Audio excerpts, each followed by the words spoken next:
Күңелемдә әни өең нурлы, тәмле ашың пешкән кайчанда. Яран гөлләр арасыннан карыйм, сагыну пәрдәләрен ачам да. Уйларымда дөрли хатирәләр, чәчрәп куя якты ышкыны, ишетелгән күк кырыс йомшак итеп әтиемнең капка ачканы. Иңнәремә аппак олы мичнең җылылары калган ягылып, мөлдерәшеп карый тамчы гөлләр, күз карашым китсә кагылып.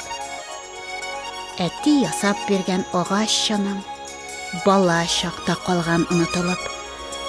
Киянтәмнең алма бизәкләре яшьлек төсен җуйган, сыкылы. Энем мунча яга, нәкъ әтичә миллекләрен үзе бәйләгән. Бөтнек исләренә рәхәт уеп, яшьлек болыннарын әйләнәм. Кунак сыемылдан, урын түрдән, элеккечә монда барысы.